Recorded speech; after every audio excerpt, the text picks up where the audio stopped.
आज हम करने लगे हैं ओम्स लॉ। ओम्स लॉ की डेफिनेशन के अकॉर्डिंग क्या है, नोट डाउन कर लो। Current flowing through a conductor is directly proportional to potential difference across the ends of the conductor provided the physical conditions like temperature, pressure, strain, etc. of the conductor remains unchanged. दोबारा से सुनो, मैंने ये बताया है इसमें Ohm's law में कि करंट जो फ्लो कर रहा है कंडक्टर में वो directly proportional to potential difference दो एंड्स पे, कंडक्टर के दो एंड्स के बीच में जो पोटेंशियल डिफरेंस एग्जिस्ट करता है, that means I proportional to V और V proportional to I. Potential difference directly proportional to current. Proportionality का साइन हटाना है, इक्वल का साइन लगाना है, कांस्टेंट लगेगा, constant is R. R is called resistance of the conductor. अब यहाँ से आर किसके इक्वल आ गया, वी ओवर आई के इक्वल आ गया, लेकिन इसकी वैल्यू जो इसकी रेजिस्टेंस की वैल्यू, आर रेजिस्टेंस है, इसकी वैल्यू ना वी पे डिपेंड करती है ना आई की वैल्यू पे डिपेंड करती है। ये डिपेंड करती है नेचर ऑफ द मटेरियल, यानी कंडक्टर का जो मटेरियल है उसकी नेचर पे, उसकी डायमेंशंस पे।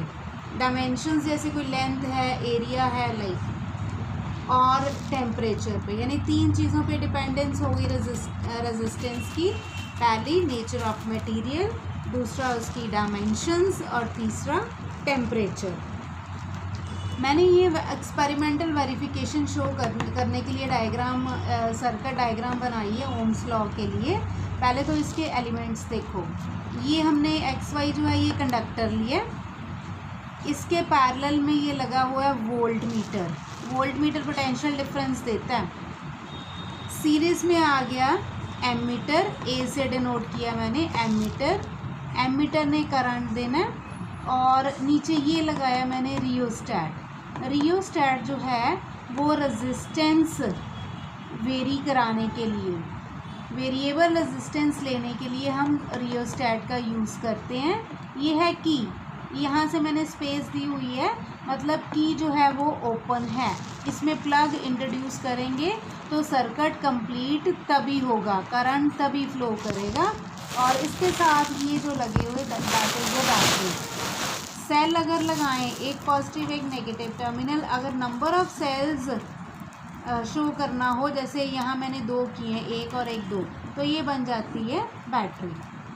तो इसमें क्या होता है, की इंट्रोड्यूस कर दी जाती है, रियोस्टैट वेरिएबल रेजिस्टेंस दी जाती है, सर्किट क्लोज हो जाए तो क्या करते हैं हम, वोल्टेज और करंट दोनों की वैल्यूज़ नोट करते जाते हैं। दोनों की वैल्यूज़ चाहे जैसे पहला एक लिया हमने, इसकी इस वेरिएबल रेजिस्टेंस के ऊपर इसकी और इसकी वैल्यू नोट डाउन कर ली, फिर उसके बाद इसको फिर वेरी कराया, फिर इनकी वैल्यूज़ नोट डाउन की। मतलब ऐसे हम 4, 5, 6 बार कर सकते हैं, रीडिंग्स नोट कर सकते हैं। और उन रीडिंग के बेसिस पे जब हम ग्राफ ड्रॉ करते हैं, ये शो हो रहा है, जब हम ग्राफ ड्रॉ करेंगे that is a V I characteristics. तो वो ग्राफ जो है that will be straight line, मैंने शो किया हुआ है, ये स्ट्रेट लाइन होगा। और जब हम इस फॉर्मूले के अकॉर्डिंग रेजिस्टेंस कैलकुलेट करेंगे तो वो 4, 5, 6 जितनी भी रीडिंग्स लिए, जितने भी सेट्स है तुम्हारे, सब के लिए आर की वैल्यू ऑलमोस्ट जो है वो कांस्टेंट आएगी। अब इलेक्ट्रिकल रेजिस्टेंस पे आते हैं। मैंने अभी बताया रेजिस्टेंस है वोल्टेज ओवर करंट, तो इसको डिफ़ाइन हम कैसे करेंगे। बेसिकली जो रेजिस्टेंस है that is the opposition offered to the flow of current. तो इसको डिफ़ाइन ऐसे करेंगे, it is the ratio of potential difference across the ends of the conductor to the current flowing through it. R is equal to V over I. इसका जो SI unit है that is ohm, OHM, ये symbol है ohm का। तो इसके according 1 ओम तब होगा जब जो पोटेंशियल डिफरेंस है वो 1 वोल्ट का होगा और करंट 1 एम्पियर फ्लो करेगा। That means 1 ohm is equal to 1 volt per ampere.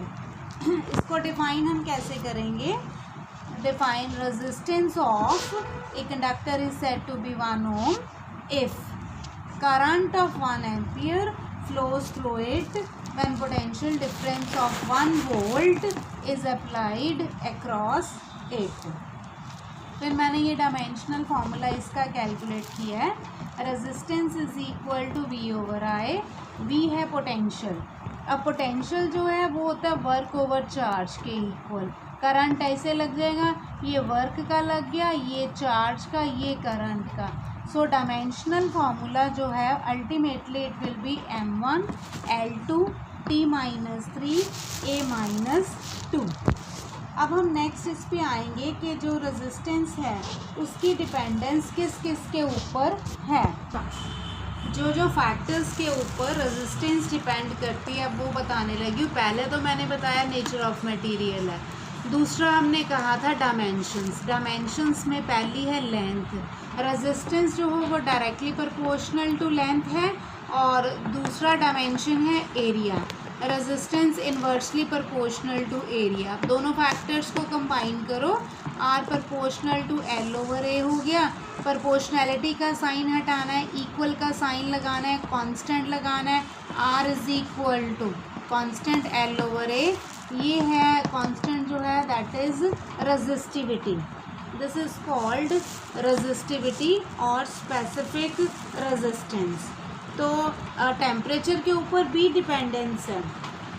Temperature जैसे जैसे कंडक्टर का इंक्रीज़ होगा रेजिस्टेंस भी साथ में उसके इंक्रीज़ होती है. अगर टेम्परेचर डिक्रीज़ होगा तो रेजिस्टेंस भी डिक्रीज़ होगी. ये टॉपिक एक मैं बाद में कराऊंगी. टेम्परेचर डिपेंडेंस का सेपरेट है.